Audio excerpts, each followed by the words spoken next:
እኔ ምን አንተ ነህ ኮን ምንድነው የሚያጨማልቅ? ለምን ትጨማልቅ? ምን ሆነም ታለቅሰው?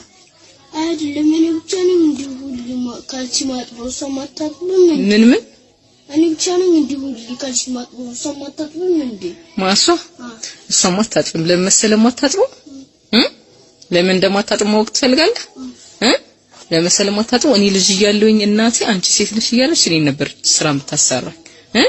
ከዛ ወንድሜ ደግሞ ልክ እንደዚህ እንደሷ ቆሞ ያያል። ስለዚህ አሁን አንተ ታጥባለህ፣ እሷ ቆማ ታያለች። የሷንም ያንተንም አንተ ነው የምታጥበው። የኔኮ እናቴ ብትኖር ያኔን ብቻ ነበር ማጥበው። አሁን ግን እናንተ የእናንተንም ያኔንም ታሳጥቡኛላችሁ። ለምንድን ነው የምናሳጥበው? እናት ስለሄደች እናት ባትሄድ ኖሮ የራስ ብቻ ነበር የምታጥበው። ሮጦ ያልጠገበና ቦርቆ ያልጨረሰ ገና ብላቴና የሆነውን ጨቅላ ህፃን እርሷ ልጅ ሳለች እናት ይፈጽማብኛለች በሚል ምክንያት ስታንገላታና አይሆኑ ነገሮችን ስታደርገው የሚያሳየውና በቅርቡ በማህበራዊ ሚዲያ ላይ እየተሰራጨ የሚገኘው ይህ አሳሳቢ ተንቀሳቃሽ ምስል በብዙዎች ዘንድ ከፍተኛ ቅሬታና ስጋትን መፍጠሩን ሁላችንም የተመለከትነው እውነታ ነው። ይህ ምስል በአንድ ህፃን ላይ የሚደርስን ያልተገባ አካላዊ ጫና የቃል ስድብና ማዋረድንም ጨምሮ ያሳያል። ድርጊቱን የምትፈጽመው ይቺ ሴት ታዲያ የቅርብ ተንከባካቢ አሊያም ቤተሰብ እንደሆነችም በንግግሯ ላይ ያስታውቃል። በተሰራጨው በዚህ ተንቀሳቃሽ ምስል ላይ ህፃኑ እያለቀሰና እየለመነ እናቴ ስለሌለሽ ነው ወይ ይህን ሁሉ የምታደርጊኝ ሲል ይሰማል። በሌላኛው ክፍል ደግሞ ህፃኑን ዝቅ የሚያደርጉና ለማንኛውም ህፃን የማይገቡ አስነዋሪ ቃላቶች ከዚህች ሴት ሲሰነዘርበት ይታያል። ታዲያ ይህ ቪዲዮ በማህበራዊ ሚዲያዎች ላይ ከተሰራጨ በኋላ በርካቶች ለጉዳዩ ትኩረት ሰጥተው በርከት ያሉ ጥያቄዎችን እያነሱ ይገኛሉ። ለመሆኑ ይህ ሁሉ በደልና ግፍ በብላቴናው ላይ ለምን ተፈጸመ? ይህች ሴትስ በህግ አግባብ መጠየቅ የለባትም ወይ የሚለውንና ሌሎችንም ከዚሁ ቪዲዮ ጋር ተያይዞ የወጡ መረጃዎችን ጉራማይሌ ሚዲያ በዛሬው መሰናዷ ከብዙ በጥቂቱ ዘርዘር አድርጋ ልትመለከተው ወዳለች። ጉራማይሌ ሚዲያ ዩቲዩብ ቻናላችንን እንግዳ ሆናችሁ ቻናላችንን ሰብስክራይብ በማድረግና የደወል ምልክቱን በመጫን እንድትወዳጁን እንዲሁም ቪዲዮን ላይክና ሼር በማድረግ እንድትጀምሩ እየጠየቅን እነሆ በሰዓቱ በዝርዝር ልታደምጡት ይገባል ወዳልነውና ብላቴናውን ወደ ተመለከተው ወደዚሁ ዝርዝር ጉዳይ አለፍን። እስከ ፍጻሜያችን ድረስ የተለመደው አብሮነታችሁ እንዳማረ ከኛ ጋር ይሁን። እንኳን ለገና በዓል በሰላም አደረሳችሁ እያለ ሰመር ሪል ስቴት በህፃጽና በደብረ ብርሃን በረሃብ ለተጎዱ ወገኖቻችን አብረን እንድረስ ይሎታል። እንዲሁም በዓሉን ምክንያት በማድረግ ከ5% እስከ 47% የተለያዩ የቅናሽ አማራጮችን አዘጋጅተን እየጠበቅኑት ነው። ምን ይሄ ብቻ! በእንግሊዝ ኤምባሲ አቅራቢያ በሚገኘው ሳይታችን ላይ ባወጣ ነው ታላቅ የበዓል ቅናሽ አንድ ቤት ሲገዙ ድርጅታችን ሰመር ሪል ስቴት በድርቅና በመፈናቀል ለተጎዱ ወገኖቻችን ከሚገዙት ቤት ላይ የ1% ድጋፍ እርዳታ እንደሚያደርግ ሲገልጽ በታላቅ ደስታ ነው። በዚህ ቅናሽ በካሬ 94000 ብር ሲሸጥ የነበረውን ወደ 78000 ብር በመቀነስ ማለትም ባለ 2 መኝታ ከ900000 ብር ጀምሮ፣ ባለ 3 መኝታ ከ1.2 ሚሊዮን ብር ጀምሮ እንዲሁም ባለ 4 መኝታ ከ1.8 ሚሊዮን ብር ጀምሮ ከ50% የባንክ ብድር ጋር አቀርበንሎታል። ታዲያ እርሶም ይህን የበዓል ቅናሽ በመጠቀም ለወገኖት ደራሽ ሆኖ ለበለጠ መረጃ ከታች ባለው ስልክ ይደውሉ። በህፃናት ላይ የሚደርሱ ግፍና በደሎች ከጊዜ ወደ ጊዜ እየተጠናከሩ ስለመምጣታቸው በተደጋጋሚ ጊዜ የሚነሳ እውነታ ነው። በተለይ ማህበራዊ ሚዲያው በተለያዩ አካባቢዎች ተደራሽ በሆነበት በዚህ ወቅት በመሰል አይነት ሁነቶች ህፃናትን የሚያንገላቱ አላስፈላጊ ድርጊትንም የሚፈጽሙ በርከት ያሉ ሰዎችን ተመልክተናል። ከዚህ ቀደም በተለይ በሴት ህፃናት ላይ የሚፈጸሙ ግፍና መከራዎች በርካቶችን ያነጋገሩ ሲሆን ህግ ባለበት ሀገር ይህ ሁሉ ለምን ይሆናል? እንዴትስ ይደረጋል? ሲሉም ጥቂት የማይባሉ ሰዎች ጥያቄ ሲያነሱበት ከርሟል። ታዲያ ከሰሞኑን በተለያዩ ማህበራዊ ሚዲያዎች ይህንኑ በሚያሳይ መልኩ የተሰራጨው አንድ ቪዲዮ የብዙሃኑን ትኩረት ሲስብ፣ በቪዲዮው ላይ አንዲት ሴት አንዲት ብላቴና ልጅን አይሆኑ ነገሮችን ስትናገረውና መከራና በደሎችን ስታደርስበት ያሳያል። ንግግሩና ሙሉ ቪዲዮ ተቀድቶ በተለያዩ ማህበራዊ ሚዲያዎች ከተለቀቀ በኋላም ይህንን የተመለከቱ በሙሉ ለምንና እንዴት የሚሉ ጥያቄዎችን ማንሳታቸውን ቀጥለዋል። ለመሆኑ ቪዲዮ ምን ነበረ? እሷስ ምን ስትል ተደመጠች? እውን ልጁ በአደራ የተሰጣት ወይስ የራሷ የቤተሰብ አካል ነው የሚሉትን ጉዳዮች በዝርዝር ከመመልከታችን በፊት ከብዙ በጥቂቱ በቪዲዮ ላይ የተላለፈውን መልእክት እንዲህ እንመልከተው። ምን ደከመኝ ስለሰዘኝ ጊዜ ደከመኝ አውሪድልኝ አንዴ ለቃጥ ቢስክ ጨርስ ድረስ ያዛት እንጂ እዘላት የማልኩ ወገብን የመመኝ ነው። እንዴት ነው ወገብህን የሚያምህ? ወገብህ ህመም እንዴት ነው? ወገብህ ህመም እንዴት ይገኛል? እዚህ ጋር የቱ ጋር? እሱ ጋር መመህ እሱን ያዘልክበት እዛ ትምህርት ቤት ኳስ ስትረግጥ ነው እንጂ አይደለ? ኳስ ስትረግጥ አይደለ? ኳስ ስትረግጥ ነው አይደለ? እሱን አዝለን ያመመህ አው አጠግጠኝ ራስን አበላም እንዴ? እኔ እናንተ ቤት እያለሁ እናት ለኔ ትሰጠኝ ነበር። ስጠይቃት እንኳን ስለምላት ትሰጠኝ ነበር። አሁን አጠግጠኝ ልብላበት።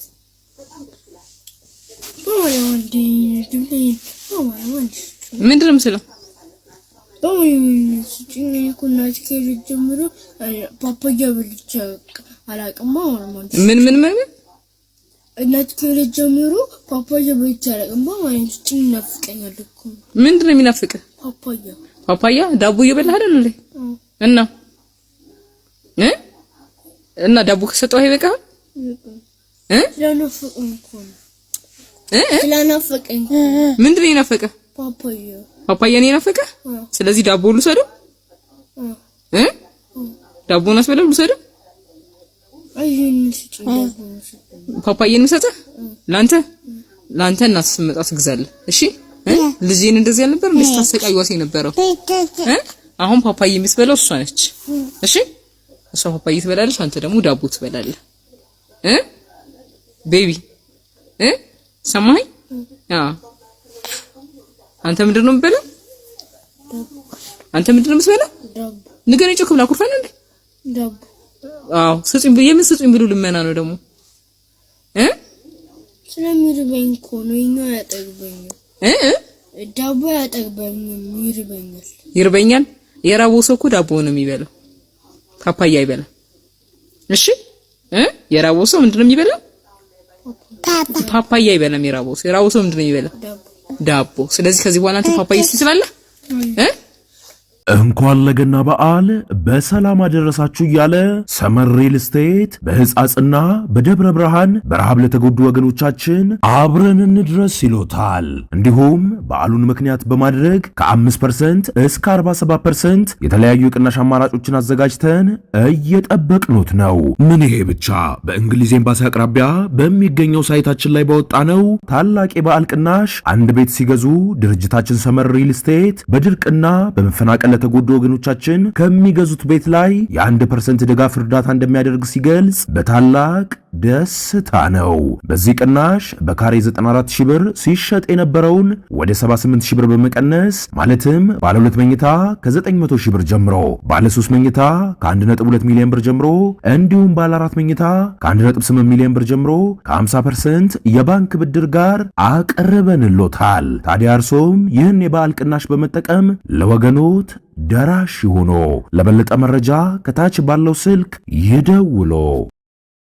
በቪዲዮ ላይ እንደተመለከታችሁት ይህቺ ሴት ይህንን ብላቴና አይሆኑ ነገሮችን ስትናገረው ሌላም አላስፈላጊ ጫናዎችን ስታሳድርበት ያሳያል። በእርግጥም ይሄ ልጅ እናቴ ብትኖር ኖሮ ይህን ሁሉ ነገር አታደርግልኝም ሲል መደመጡ እናቱ አብራው እንደሌለችና ምናልባትም ይህቺ ሴት በአደራ ልጁን ተረክባ እያሳደገች እንደምትገኝ ማሳያ ተደርጎ ተወስዷል። በሰዓቱ ልጇን አሳርፋ እሱን ግን እያሰራችው የምትታየው ይህቺ ሴት ታዲያ ይህንንም ማደርግህ እኔ ልጅ እያለው እናቴ እኔን እያሰራች ወንዱን ወንድሜን ግን ታሳርፈው ነበር። የህመምና ስቃይ እንዲገባት ነው አሊያም ያንን እውነታ እንድትረዳና እንድትማርበት ነው ስትልም ትደመጣለች። ልጅን በዚህ መልኩ ማስተማር ተገቢ ነው ወይ? እንደዚህስ ይደረጋል ወይ የሚለው ደግሞ የበርካቶች ጥያቄ ሲሆን እውን ይሄ ጨቅላ ብላቴና የሷ ልጅ ቢሆን ኖሮ ይህንን ታደርግበት ነበር ወይ የሚለው ጥያቄም ሌላኛው ሆኖ ተነስቷል። አንዳንዶች እንደሚሉት ከሆነ በእርግጥም የዚህ ልጅ እናት እዚህ ሀገር ውስጥ እንደማትገኝና በአደራ ሰጥታ ወደ ውጭ እንደወጣች እንዲሁም በአረብ ሀገር በስራ ላይ እንደምትገኝ የጠቀሱ ሲሆን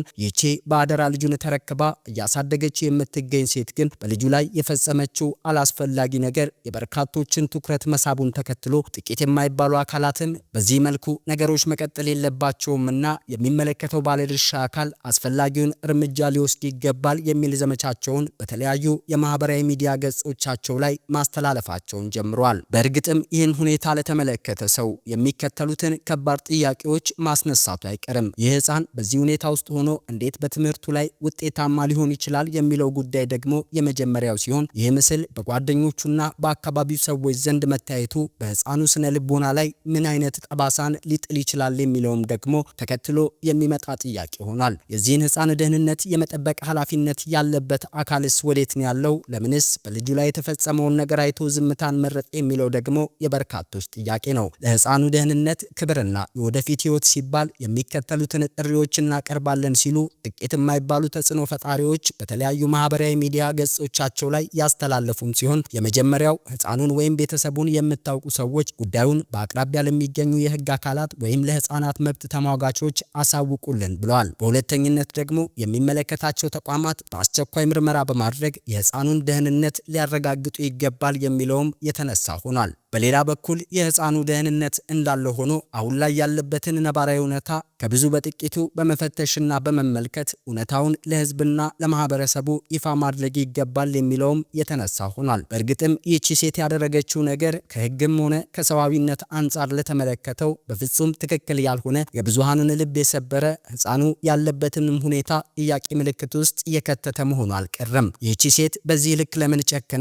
ለምንስ ይህን ሁሉ በደል በህፃኑ ላይ ለመፈጸም ፈለገች የሚለው ጉዳይ ምላሹን የምትሰጠው እሷ ብትሆንም ያደረገችው ነገርም ፍጹም ከሰውነት የራቀ በብዙም የሚያስጠይቃት መሆኑ ሳይታለም የተፈታ እውነታ ነው። በአንድ ጨቅላ ብላቴና ላይ በዚህ ልክ መጨከንና ይህንን ሁሉ በደልና መከራ ማድረሷም ጥያቄ ምልክት ውስጥ የሚገባ እውነታ ሲሆን ይሄ ልጇን አጠገቧ አስቀምጣ የምታሳየው ቪዲዮ ደግሞ የበርካቶችን ትኩረት መሳቡና መነጋገሪያ መሆኑም በርካታ እውነቶችን መለስ ብለን እንድንቃኝና ራሳችንንም እንድንፈትሽ የሚያደርግ ነው ያሉም ጥቂቶች አይደሉም። የራሷን ልጅ አስቀምጣ ከራሱም አልፎ የሷንም ልጅ ካልሲ ጭምር ስታሳጥበውና በርካታ ጫናዎችን ስታሳድርበት የሚያሳየው ይህ ቪዲዮ በተለያዩ ማህበራዊ ሚዲያዎች ከተሰራጨ በኋላ ጥቂት የማይባሉ ተጽዕኖ ፈጣሪዎችም ጭምር ለምን የሚለውን ጥያቄ ከማንሳታቸው ባለፈ በአስቸኳይ በህግ ቁጥጥር ስር ቀርባ እርምጃ ሊወሰድበት ይገባል የሚለውን ደግሞ አጽንኦት ሰጥተውበታል። ጉራማይሌ ሚዲያም ቪዲዮን እንደተመለከተችው ከሆነ በልጁ ላይ የተፈጸመው ነገር በሙሉ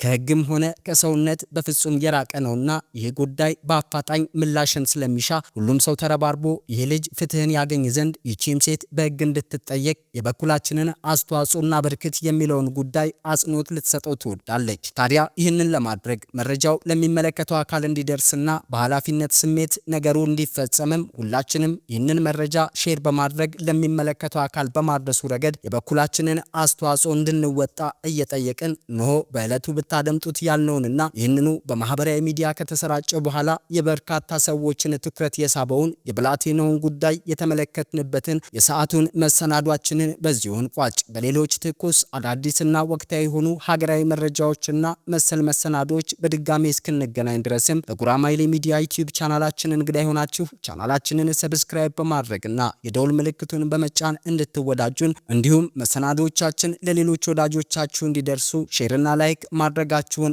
አትርሱ እያልን ብርታት የሆነን ሐሳብ አስተያየታችሁንም ኮሜንት ላይ ማስቀመጣችሁን እያስታወስን ተሰነባበትን። በሌሎች ትኩስ አዳዲስና ወቅታዊ የሆኑ ሀገራዊ መረጃዎችና መሰል ዝርዝር መሰናዶች በድጋሚ እስክንገናኝ ድረስም በያላችሁበት የዓለም ጥግ ሁሉ ሰላማችሁ እጅጉን የበዛ ይሆን ዘንድ እየተመኘን ተሰነባበትን። ሰላም ለሀገራችን፣ ሰላም ለህዝቦቿ ይሁን። ፈጣሪ እግዚአብሔር ኢትዮጵያንና ህዝቧን አብዝቶ ይባርክ። እንኳን ለገና በዓል በሰላም አደረሳችሁ እያለ ሰመር ሪል ስቴት በሕፃጽና በደብረ ብርሃን በረሃብ ለተጎዱ ወገኖቻችን አብረን እንድረስ ይሎታል። እንዲሁም በዓሉን ምክንያት በማድረግ ከ5% እስከ 47% የተለያዩ የቅናሽ አማራጮችን አዘጋጅተን እየጠበቅኑት ነው። ምን ይሄ ብቻ! በእንግሊዝ ኤምባሲ አቅራቢያ በሚገኘው ሳይታችን ላይ ባወጣ ነው ታላቅ የበዓል ቅናሽ አንድ ቤት ሲገዙ ድርጅታችን ሰመር ሪል ስቴት በድርቅና በመፈናቀል ለተጎዱ ወገኖቻችን ከሚገዙት ቤት ላይ የ1% ድጋፍ እርዳታ እንደሚያደርግ ሲገልጽ በታላቅ ደስታ ነው።